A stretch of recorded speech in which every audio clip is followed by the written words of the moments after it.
finished session 2 last week, and before we set the table for session 3, let me recap a couple key points from our last class.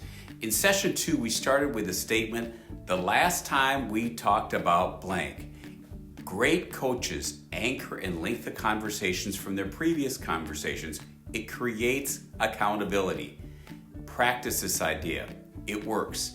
Session 2 is about leadership and performance. We spoke about the 3 hats you wear. Sometimes you're the manager, sometimes you're leader, and sometimes you're the coach. We also held our very first breakout session to talk about leadership and your personal leadership brand. We reviewed the coaching model. It starts with grow, goal, reality, options, and the way forward. And then we added the 5 C's, communication, clarity, capability, commitment, and creating trust.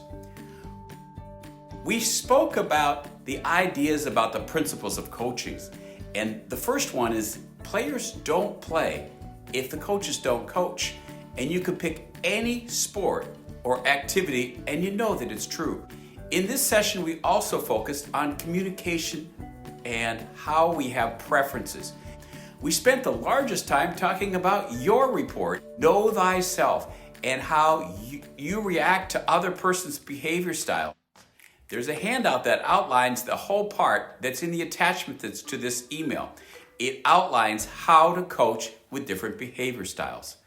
Before our next session, come prepared with the following deliverables.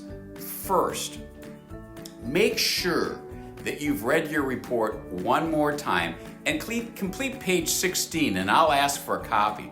Second, spend the time before our next class to get ready for understanding the behavior styles. Review that handout again.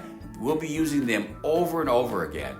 Third, behavior styles. Complete a behavior style checklist for a member of your team.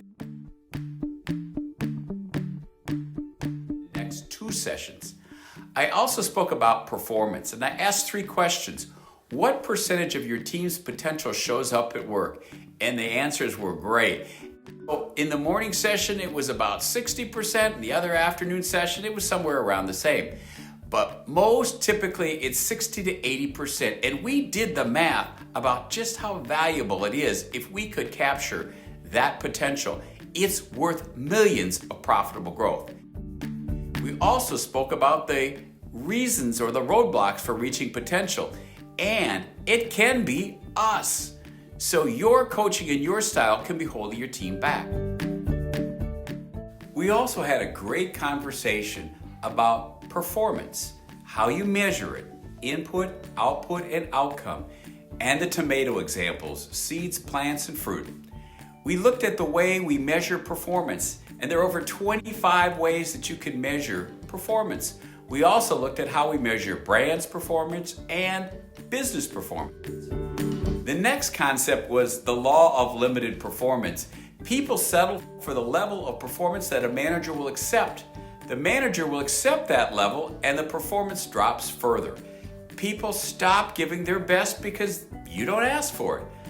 The law of limited performance is probably one of the most important principles of this entire course, so we'll learn more about it as we move forward. In session 3, we return to the familiar part of the manager hat to talk about managing the risk. Google the phrase managing with the law and see what you get. It will start you thinking about managing risk in your business. Call my cell phone or send me a note if you have any questions.